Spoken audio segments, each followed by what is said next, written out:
আসসালামু আলাইকুম। তো আজকে হচ্ছে একটা বিরল ঘটনা ঘটছে আমাদের কয়েলের খামারে। তো এই জন্য হচ্ছে আমি দ্রুত দোকান অফ করে আমি চলে যাচ্ছি আমাদের বাড়ি। তো বাড়িতে যাওয়ার পরে দেখবো যে আদতে হচ্ছে আমাদের কয়েল পাখি এত দ্রুত সময়ের ভিতরে ডিমটা পারছে কিনা। তো প্রতিদিন হচ্ছে আমি কয়েলের খামারে আগে যাই, এর পরবর্তীতে কাজবাজগুলো শেষ করে হচ্ছে আমি আমার দোকানে আসি। তো আজকে হচ্ছে দ্রুত দোকানে চলে আসছিলাম বেশ কিছু কাজের কারণে। তো এই জন্য হচ্ছে আমি কয়েলের খামারে আজকে ঢুকতে পারি নাই। তো এই কারণেই হচ্ছে আমি ওখানে দেখতে পারিনি যে আদতে আজকে ডিমটা পারছে কিনা। এছাড়া গত 2-3 দিন যাবত হচ্ছে যে কয়েল পাখিগুলো আমি বিক্রি করছিলাম, যে পাখিগুলো আজকে আমাদের ডিম দিছে, তো এই পাখিগুলাই হচ্ছে যেখানে বিক্রি করছিলাম আমরা, তো ওনারা হচ্ছে আমাদের ফোন দিতেছিল বারে বারে যে ভাই আপনার পাখি তো এখন পর্যন্ত ডিমটা দেয় নাই। তো এখন পাখির বয়স আজকে 36 থেকে 37 দিন, এত দ্রুত সময় ডিম আসা এভাবে পসিবল না। তো অনেক ক্ষেত্রে হচ্ছে ডিমটা চলে আসে। কয়েল পাখির একটা মেইন বিষয় হচ্ছে সেটা হচ্ছে যে কয়েল পাখির হচ্ছে যে ওজনটা যদি চলে আসে আপনার, তাহলে ডিমটা হচ্ছে আপনি দ্রুত পেয়ে যাবেন। ওজনের উপর ডিপেন্ড করে হচ্ছে কয়েল পাখিটা হচ্ছে ডিমটা পারে 200 গ্রাম প্লাস হয়ে গেলে পরে ডিমটা পেড়ে দেয় খুব দ্রুত সময়ের ভিতরে। ওদের আসলে এইভাবে কোনো দিনক্ষণ কিছুই ঠিকঠাক থাকে না, দ্রুত সময়ের ভিতরে হচ্ছে আজকে আমাদের এখানে ডিমটা পেড়ে দিছে আমাদের কয়েল পাখিতে। তো কয়েল পাখির খামার আসার পরবর্তীতে হচ্ছে ফার্স্ট হচ্ছে খাবার দাবারগুলো দিয়ে, আর পরবর্তীতে হচ্ছে বাদ বাকি জিনিসগুলো আপনাদের দেখানোর চেষ্টা করবো। আসসালামু আলাইকুম। তো আমাদের আজকে হচ্ছে কয়েল পাখির খামারে এসে দেখলাম যে দুটো ডিম পারছে আমাদের পাখিতে। তো মোটামুটি আমাদের এই পাখিগুলোর বয়স হচ্ছে আজকে 36 থেকে 37 দিন হয়েছে, এর বেশি বয়স হয় নাই। 36 দিন সর্বোচ্চ গেলে 37 দিন হয়েছে আর কি। তো 36-37 দিন আমরা মোটামুটি মাশাআল্লাহ এখান থেকে আমরা ডিম পাইছি। তো এই জিনিসটা হচ্ছে আমি চিন্তাও করিনি যে এত দ্রুত আমি ডিমটা পাবো আমার খামারে আর কি। তো এই পাখিগুলো ডিম দিতে আমাদের প্রায় 41 দিনের মতন সময় লাগছে। 41 দিন পরে হচ্ছে এরা ডিম দিছিল, আর এরা হচ্ছে আজকে 36-37 দিনে ডিমটা দিয়ে দিছে। আর নিচে আমাদের যে পাখিগুলো রয়েছে ওইগুলো পাখি হচ্ছে আমাদের ফার্স্ট ট্রিপের যে পাখিটা। তো ওরা এখনও আমাদের নিয়মিতই ডিম দিতেছে। অনেকেই বলে যে কয়েল পাখির ডিম 6 মাস পরে বন্ধ হয়ে যায় বা 7 মাস পরে ডিম আর পারেই না। তবে এই বিষয়টা সম্পূর্ণ আলাদা। আমাদের কয়েল পাখি লালন পালনের বয়স অ্যারাউন্ড প্রায় 8 থেকে 9 মাস, আপনারা ভালো করেই জানেন। তো আমাদের এই 8-9 মাসের ভিতরে আমাদের পাখি একবারও ডিম অফ করে নাই। ওরা নিয়মিতভাবে ডিম দিতেছে, ইভেন এখনও ডিম দিতেছে। একটু দেখো। তো এখানে দেখেন আমাদের কি পরিমাণে আজকে ডিম পারছে। আমাদের এখানে পাখি আছে মনে হয় 25টা থেকে 30টার মতন পাখি আছে। তো 25-30টার ভিতরে আমাদের প্রতিদিন প্রায় আমরা 24-25টা করে ডিম তুলতে পারতেছি। তো মাশাআল্লাহ এটা খুব ভালো একটা পাইতেছে আমরা ডিমের, যেটা আসলে বলার মতন না। রানিং যে কয়েল পাখি থাকে তো ওরাও হচ্ছে এইভাবেই ডিমটা দেয়। দেখা যাচ্ছে 30টা পাখি থাকলে 25টা বা 24টার মতন ডিমটা পাওয়া যায়।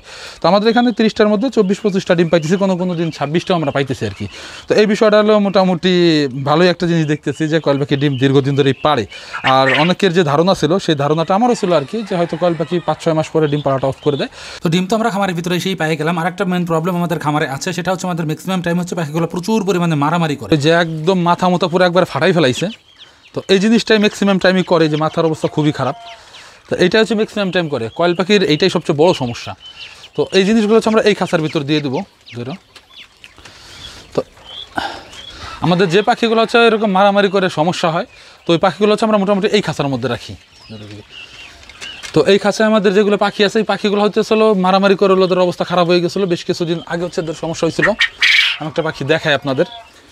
তো এটা হচ্ছিল এই যে মারামারি করছিল, এই যে একবারে গলার এখানের পুরো এইটা একদম ছিঁড়ে ফেলাইছিল। তো এখন এটা অনেকটা রিকভার হয়ে গেছে, মাশাআল্লাহ সুস্থ হয়ে গেছে পাখিটা। তো এখানে যতগুলো পাখি আমাদের আছে তো ম্যাক্সিমামগুলো এখন আপাতত অনেকটাই সুস্থ। আর এইখানে যে পাখিগুলো আছে ওরা প্রচুর পরিমাণে মারামারি করে।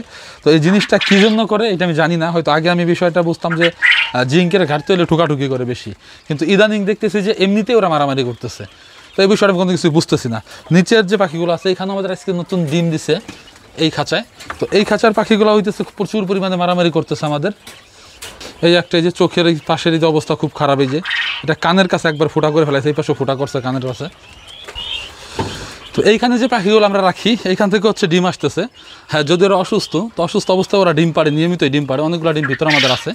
গতকাল কি ডিম এখান থেকে তুলি নেই, আজকেও তুলি নেই। তো আমি এখান থেকে 2টা তুলছি, ভিতরে আরও ডিম আছে, এখান থেকে দেখা যাচ্ছে। দেখাও, তো এখান থেকে দেখা যাচ্ছে এখানে ডিম আরও আছে। এখানে ওই সাইডে আরও ডিম আছে, বেশ কিছু ডিম আছে।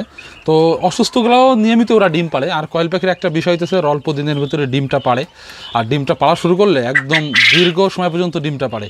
এবং অসুস্থ হয়ে গেলেও আমার মনে হয় না ডিমটা অফ দেয়। আমি ম্যাক্সিমাম টাইমই দেখি যে পাখি সম্পূর্ণ অসুস্থ অবস্থায় ওরা নিয়মিতভাবে ডিম পাড়তেছে।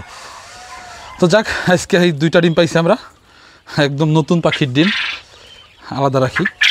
তো এখানে মোটামুটি যতগুলো মারামারি করছিল ওইগুলোর আমি আলাদা শেডে আমাদের নিয়ে গেলাম, বা আমাদের আলাদা খাঁচাই দিয়ে দিলাম। এটা তো শেড না, আমরা তো খাঁচাই বলতেছি। তো আলাদা খাঁচাইগুলো আপাতত দিয়ে দিলাম এখানে। আর এখানে যেগুলো সেগুলো থাক, আর যেগুলো মারামারি করবো ওইগুলো আমরা আলাদা রাখবো। আর যারা আপনারা কয়েল পাখির হচ্ছে খামার আছে যাদের বা যারা নিয়মিত কয়েল পাখি লালন পালন করেন, তারা বিষয়টা করবেন যে পাখিগুলো মারামারি করে ওদের একটু আলাদা রাখার জন্য। আলাদা যদি না রাখেন তো একটা সময় দেখবেন যে পাখিটা ওরা মাইরেই ফেলাইছে ঢুকাইতে। আর আলাদা রাখলে বিষয়টা কি দেখা যাচ্ছে 2 থেকে 3 দিনের ভিতরে ওরা সুস্থ হয়ে যায়। আর একটা জিনিস দিতে পারেন, প্রাথমিক একটা চিকিৎসা দিতে পারেন, আমি যেটা দিই ম্যাক্সিমাম আমাদের এখানে নাই আপাতত, আমি একটু পরে চিকিৎসাটা দিব। আর সেটা হচ্ছে আপনার এখানে হলুদ ব্যবহার করতে পারেন। যে পাখিটা মারামারি করে রক্ত বের হয়ে গেলে একটু হলুদ দিলে দ্রুত এটা সুস্থ হয়ে যায়। আর হলুদ হচ্ছে অ্যান্টিসেপটিকের কাজ করে। তো এই বিষয়টা আপনার ম্যাক্সিমাম টাইম করার চেষ্টা করেন। আমরা নিয়মিতভাবে এই জিনিসটাই করি, যে পাখিগুলো মারামারি করে অসুস্থ হয়ে পড়ে বা দেখা গেছে যে মাথা ফাটাই ফেলায়, তো ওই জায়গাগুলো হচ্ছে আমরা হলুদ দিয়ে দিই। আর এছাড়া হচ্ছে অন্যান্য ওষুধপত্র যেগুলো ব্যবহার করার প্রয়োজন সেগুলো আমরা টুকিটাকি ব্যবহার করি। আমার খামারে হচ্ছে মোটামুটি তেমন একটা মারামারি করে না বললেই চলে। অন্যান্য খামারে ম্যাক্সিমাম দিন দেখা যায় যে 2-4টে মারা যাইতেছে মারামারি করতে মন। তো ফার্স্ট টাইম আমার এরকম হয়েছে, প্রথম দিকে আমি এরকম ফেস করছি যে ভিতরে মারামারি করে, ভিতরে দেখা গেছে 2-3টে মারামারি করে একদম একটা মেরে ফেলাইছে এমন অবস্থা। আর কয়েল পাখি সবচেয়ে বড় সমস্যা হইতেছে কোনটা, সেটা হচ্ছে একটা অসুস্থ হলে পরে সবগুলা কয়েল পাখি মেলে হচ্ছে ওইটারই মারে। মানে একটা অসুস্থ হলে ওরা আর বাঁচায় রাখার কোনো চিন্তা ভাবনা ওদের থাকেই না, ওরাই সবাই মিলে জিলে হচ্ছে মারতে এমন একটা পর্যায়ে ওদের একবারে মেরেই ফেলে, তেমন একটা অবস্থা। তো এই জন্য কয়েল পাখি যারা লালন পালন করেন তারা এই বিষয়গুলো একটু খেয়াল রাখবেন। তো চলেন আমাদের খামার আর বাদ বাকি যে কাজগুলো একটু করে আমরা শেষ করে আমরা এখান থেকে বেরোই পড়ি। তো যাই হোক, দীর্ঘদিন যাবত হচ্ছে আমরা কয়েল পাখি লালন পালন করতেছি। তো এই লালন পালনের ক্ষেত্রে আমরা যে বিষয়গুলো খুব সুন্দরভাবে বুঝতে পারছি বা যে বিষয়গুলো সবসময় জানি, সেটাই আপনাদের মাঝে জানানোর চেষ্টা করি, যাতে করে আপনাদের একটু হলেও আমাদের এই ভিডিওর মাধ্যমে উপকৃত আপনারা হন। তো আর খুব বেশি একটা কথা বাড়াবো না, আমাদের আজকের ভিডিও এ পর্যন্ত। আল্লাহ তাআলা যেন আমাদের খামার এবং কৃষিতে বরকত দান করেন। ধন্যবাদ সবাইকে। আসসালামু আলাইকুম।